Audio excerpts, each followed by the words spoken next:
Hello, everybody. I am Drew Duncan, and this is the St. 57 Sports Show. Plenty to get to today. Obviously, it's Tuesday, so we're going to be talking about the CFP possibilities.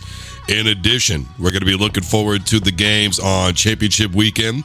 And then, of course, we're going to be discussing prime time. He has admitted that he's been offered not just a Colorado job, but other jobs as well. So we're going to get into all that. Let's break it down. All right. Obviously, CFP, we're not going to spend too much time on the CFP itself. I already covered this pretty much on Monday and all the different possibilities, right? And there's several of them still. And I think it's probably going to be a given that in the top four, more than likely, we will see Michigan, USC, TCU, and, of course, Georgia will remain at number one. There is the small possibility that Ohio State simply moves down to number 4. I don't think that that's what's going to happen, but it is a possibility. But there is a bit of a conundrum, obviously, coming up with the CFP rankings tonight, really. And that is that 5, 6, and 7 spot. Right? Those are going to be very tricky because I think USC, TCU, Michigan, and Ohio State are all going to be in your top 4.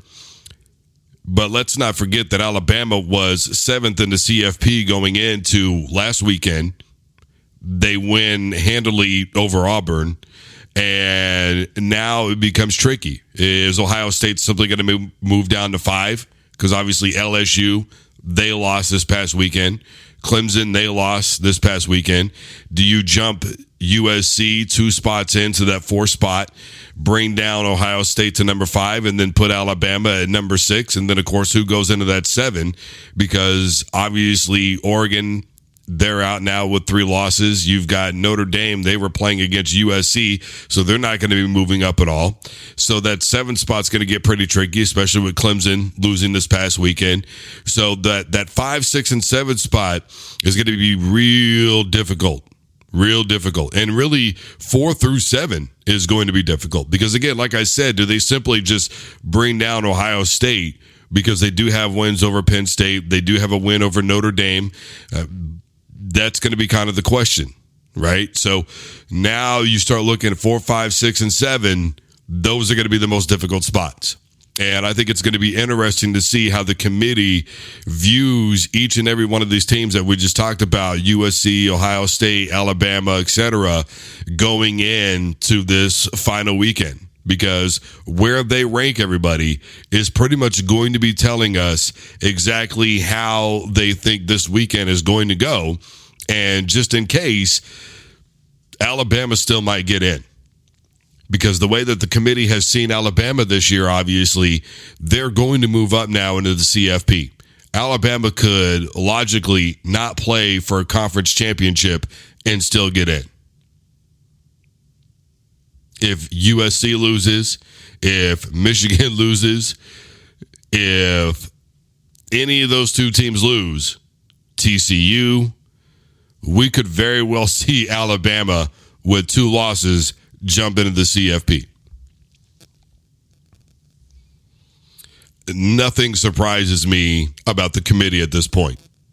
Nothing surprises me about the college football playoff at this point.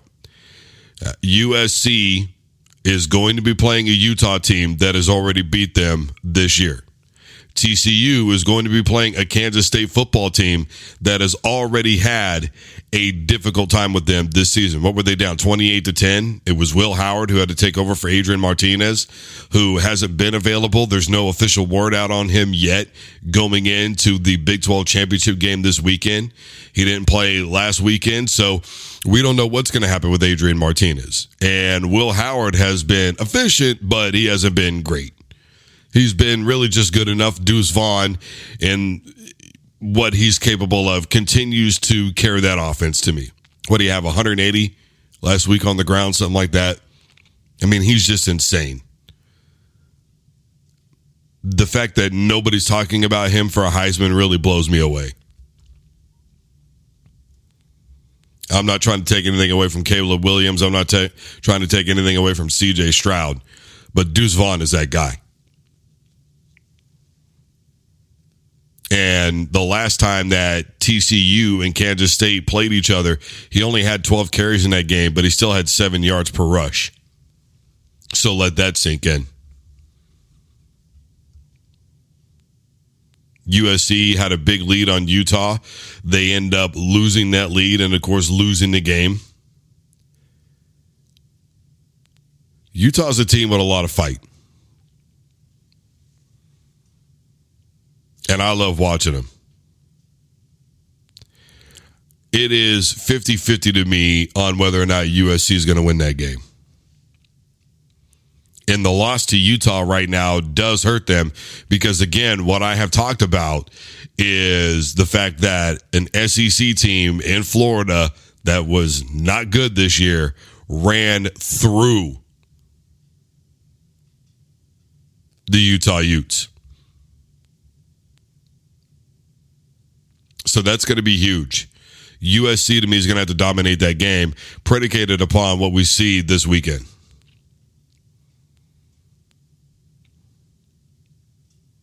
If they want to solidify their spot.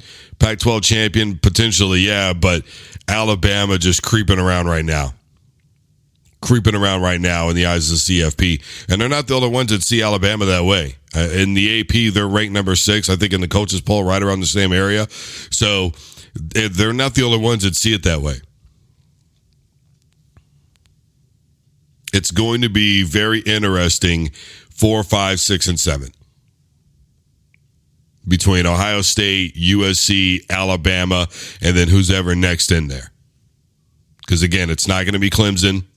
It's not going to be LSU. It's not going to be Oregon. It's not going to be Notre Dame. Who's it going to be? That is the lingering question.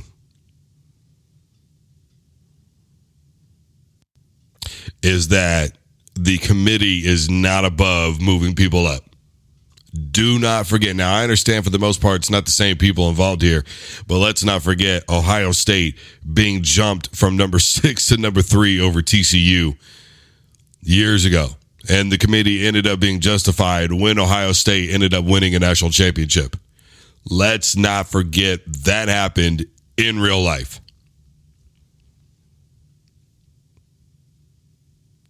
And that was pretty much because of what happened in the Big 12. You couldn't allow either TCU or Baylor into the college football playoff because of the losses that each one had, right? TCU, if I remember, had lost to Baylor. Baylor turned around and lost to KU. And they just said, you know what? Neither one of you is getting in. How about that? Then, of course, Baylor ended up getting blown out in their bowl game. TCU went on to beat a reeling 9-3 Ole Miss football team that started out 7-0, if I remember correctly, struggled thereafter. David Treadwell, their best player, wasn't in that game. So even though TCU beat them, I don't think it was necessarily a win-win for the Horned Frogs to prove that they belonged in the CFP. They are not above doing crazy things is what I'm getting at here. So take all that into consideration. Understand that there are a lot of different possibilities going into tonight. And, of course, as it begins to shape up, how everything will happen after championship weekend. All right. Deion Sanders. He has confirmed that Colorado has approached him. You know, the thing is does Deion want to take over a real messy situation like that? Does he want to take over a messy situation?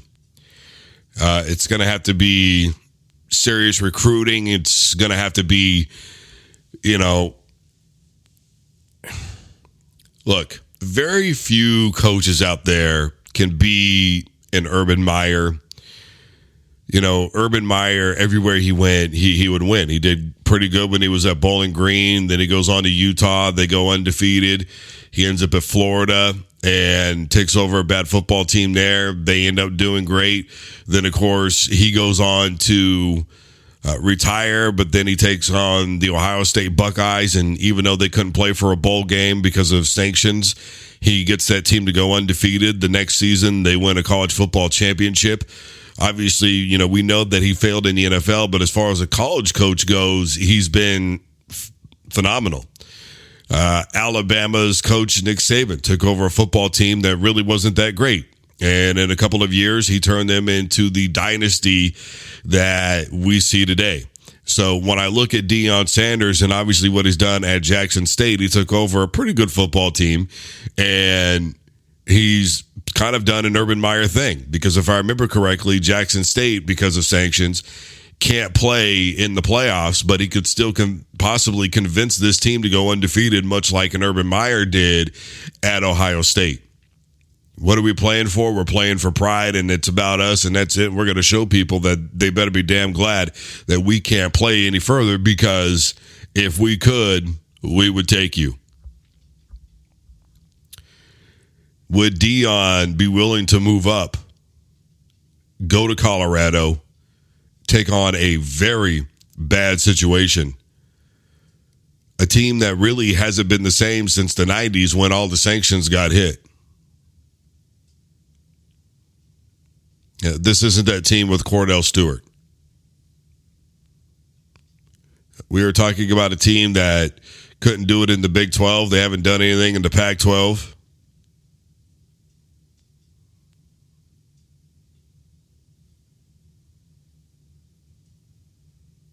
They have fired coaches inside of 2 years. There's not a lot of patience there, and I think that regardless of whether it's Deion Sanders or anybody else, the University of Colorado is going to have to get some patience. They're going to have to say, look, we've got to give somebody 4, 5, 6, 7 years to get this program back to where we need it.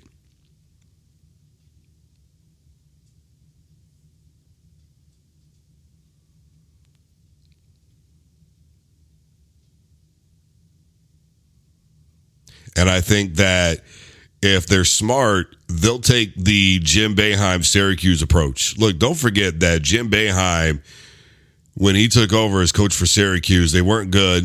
They were winning all their games at home, but they were losing on the road. It took them 10 years before they not only had a winning season finally, but they ended up in a Final Four. It took Nick Saban a couple of seasons to get that team back in order at Alabama. This is not a quick fix at Colorado. And if they are looking for that, then they are sadly mistaken, because I don't give a damn how good of a coach you are. I don't care if it's Urban Meyer. I don't care if it's Nick Saban. I don't care if it's Deion Sanders. That situation is horrific in Colorado. And I really don't think that they need to hire anybody thinking that this is going to be turned around in a year or two. They need to be looking at a minimum 3 to 5, period. Now, he said that other teams have offered him. I think obviously Texas A&M is going to be looking for a coach, even though Jimbo Fisher's buyout is going to be huge. Either that or they could pay him to not work, like what we saw happen with Charlie Weiss in Notre Dame. They can certainly do that. There's going to be some other teams. Look, there's plenty of teams out there in D1 that need a football coach.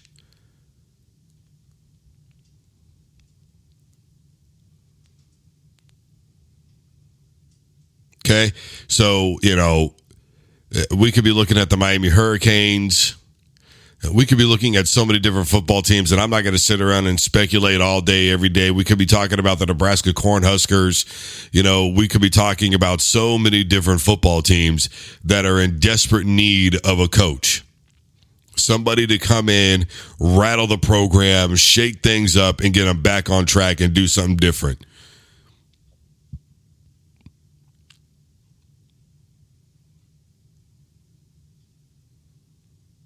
But when you look at some of these teams, though, that struggle with recruiting, and it's a huge thing, I'm going to tell you what. Here's something that people do not understand about football right now. The Midwest, and being that that's where I have lived for a good majority, the Midwest is cold, windy, there's nothing to do, there's nowhere to go. and the winters suck. You're not here for the summertime. You're gone. You're back home.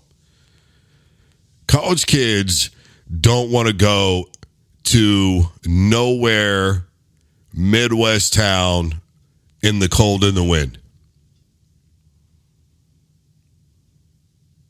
They don't care about prestige anymore, and NIL deals certainly have an effect on that. Now, obviously, wherever Deion Sanders goes, NIL deals are sure to follow. It's a guarantee. But one thing that you've got to remember with that is only a select few group of kids still are going to be getting a serious payday.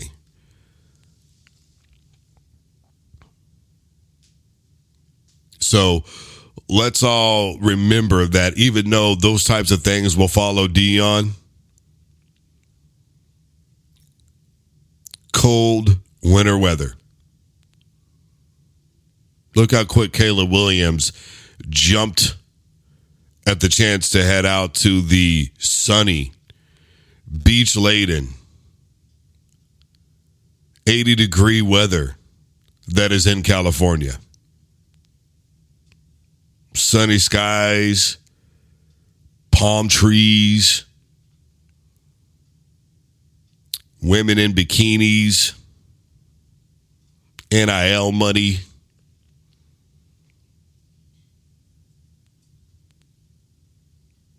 It didn't take much, did it?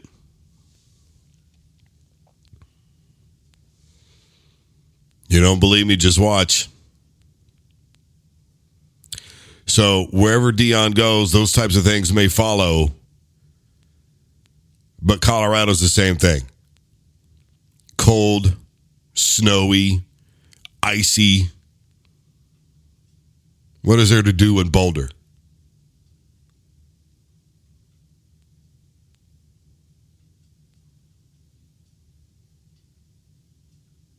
So think about those things. There it is.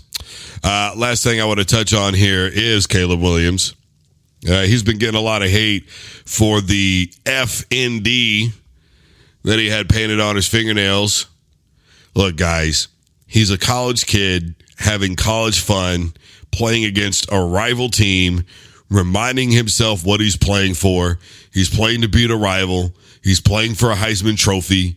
He's playing for a spot in the college football playoff. Stop it. He's a college kid. It's so classless. He needs to learn about camaraderie and that. Shut up. Okay? Get off my lawn. It's really what you're saying.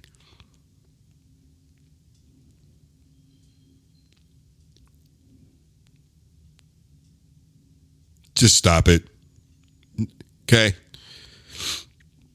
Let's not forget what it was like to be 19, 20, 21. All right? If you've all lived your perfect little lives where you've never done anything like that, then great. Good for you. Here's a cookie and a medal. Whoop-de-f-can-do. I don't care. Neither does Caleb Williams.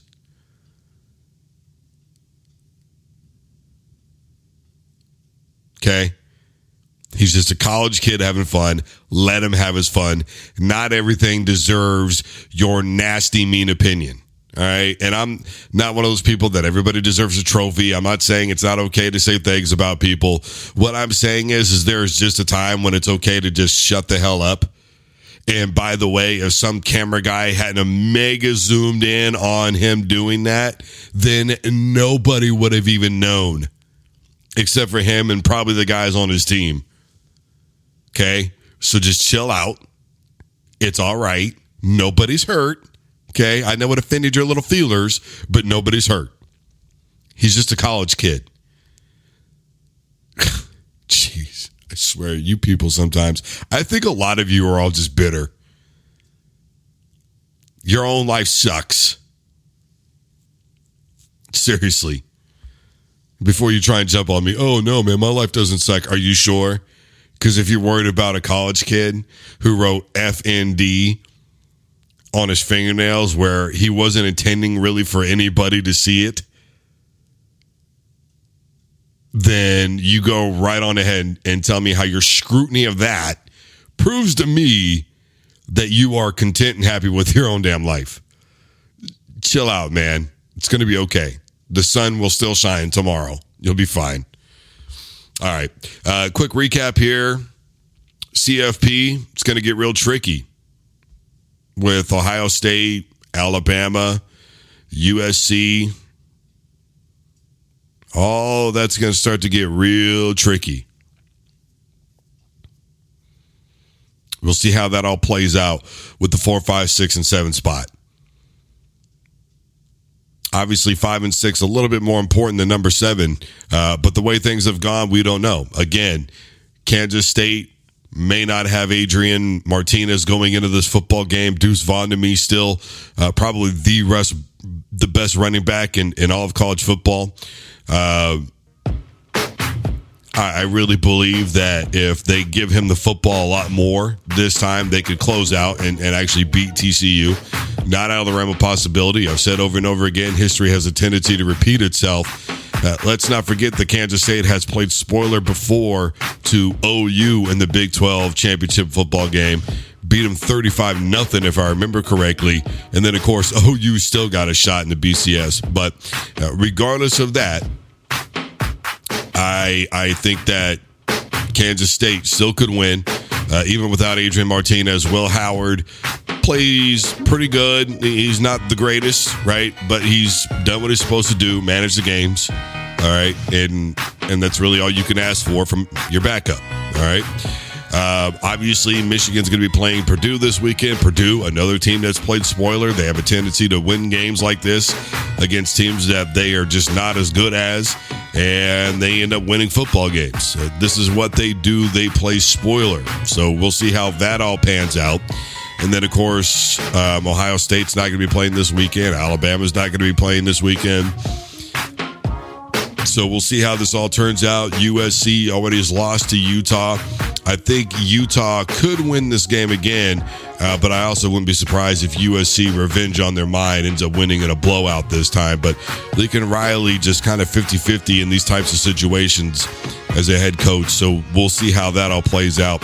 I do ultimately like Utah to win that football game. And then, of course, primetime Deion Sanders, whether or not he's going to take that Colorado job, the fact of the matter is it's cold, it's windy, it's dry, and if he's going to be out there, he's going to have to do some hellacious recruiting to get kids to want to play in Boulder, Colorado. And then, of course, obviously, as we just talked about, let it go. It's okay. Let Caleb Williams do him. Nobody was hurt. Victimless thing here going on. Chill out, man. All right. I am Drew Duncan. This is Sync 57, the 5-7 Sports Show, where sports lives 365-7. Don't forget, you can listen to us wherever you listen to podcasts. Simply tell your device to play Sync 57 Sports, Drew Duncan. That's on Google Podcasts, Spreaker, iTunes, iHeart, Deezer, etc. Folks, we're on like 20 different podcasting platforms. We're just about everywhere you're listening to podcasts. And as always, stay safe and take care of yourselves.